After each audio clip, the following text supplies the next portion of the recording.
Hello and welcome to another What's Inside. Today we are looking at Inner Circle. This is from Milton Bradley in 1981. Ages 8 to adult, 2 to 4 players. Interestingly, the number of pieces you have is determined by how many people are playing. So, let's get into this. This copy's a little banged up, it's pretty old, but it is only missing one piece. I'm missing one green piece, which we'll look at in a minute.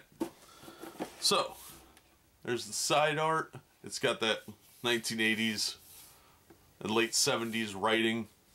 So it really kind of puts it in perspective of what time frame this was. This is an interesting game because it was played in a unique way. You actually removed the boards and tried to be the last person standing. So as you can see, a lot of the box is just wording. It's not really a lot of art to it, which is a little disappointing. It's very generic looking. Alright, so let's get into this. Instructions are on the lid, so you're going to need the lid. It's pretty straightforward. So let's get this out of the way. As you can see, my copy is cracked. The usual problems with these type of boxes is the seam will split because other games are stacked on top of them. It's very common with any box set storage. Okay, so inside here we've got our boards and our base unit. The base unit also at the bottom has 3 rubber pieces here that are glued on. These are a little thick, so if one's missing it's going to make the board a little unstable, so you might have to replace those. So let's look at this real quick and see what we've got here. So there's 4 pieces of card here. Basically how you'd play is if your piece made it to one of these cutout areas, eventually the board would be raised to reveal the next board, and it also has that, and there are different spots, and eventually you'd want to be the last one standing on the circle. So you do need all 4 of these boards, and obviously you need this piece as well, which it looks like a giant ashtray, but it's really not. And the nice thing is that it is indented, so you could put the play pieces inside of here and wouldn't need extra space. Okay, so the first board has this geometric pattern, and it says Inner Circle on it, and it has the date, so you know which version of it. I think there was only one version of this, but if you track it down or you find the pieces, it's easy to find the replacement pieces. And you can see, I'll try and put my fingers here where these different holes are so you can kind of see where they are. But the back of the board is just blank. Alright, that's the top one. And then they get smaller as you go too.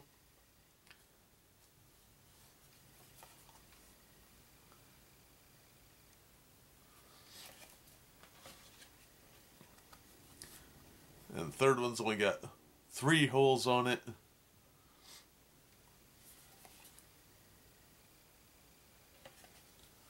So the competition starts getting fierce by the time you get down to the last board, which is the 4th one.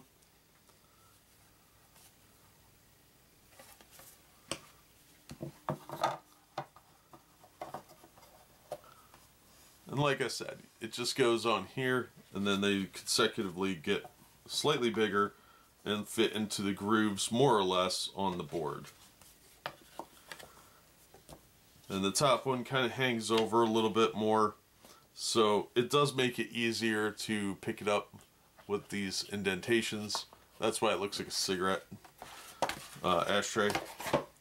Alright, now our actual pieces are real interesting because there's more of some colors than others.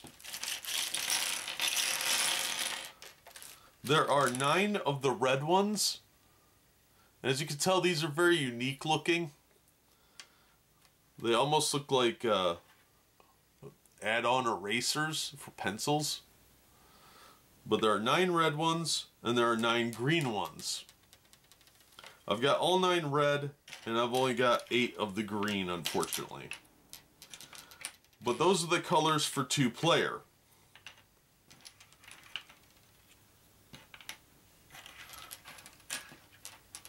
Now, there are 7 blue ones, are 6. 6 blue ones, and that's how you play 3-player. If you want to play 4-player, there are 4 for each person, and you have to use the yellow.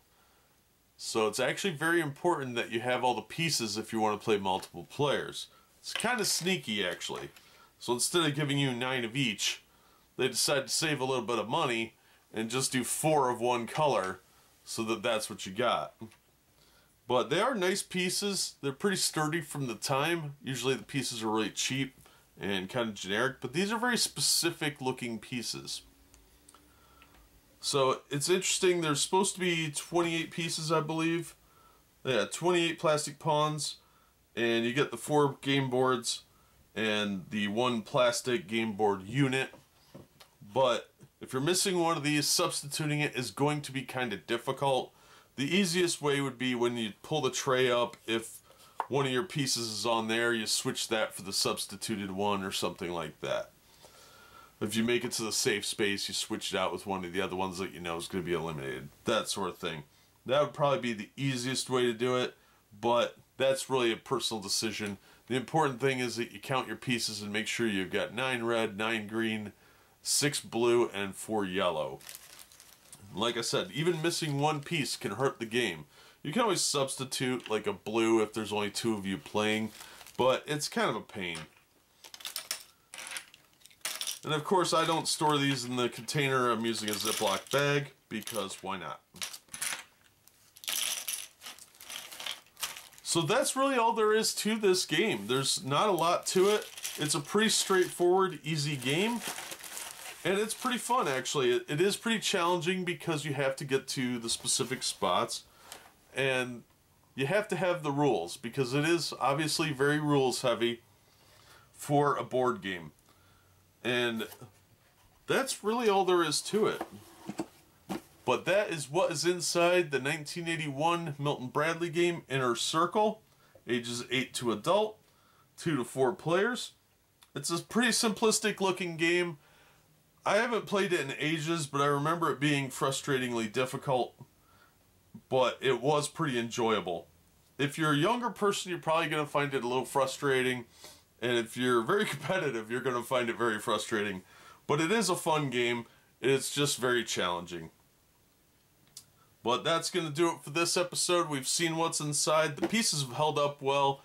It's a pretty cool board game. I would definitely track it down if you get a chance. It's a great addition to any collection because of its interesting layout. But that's just my take, of course.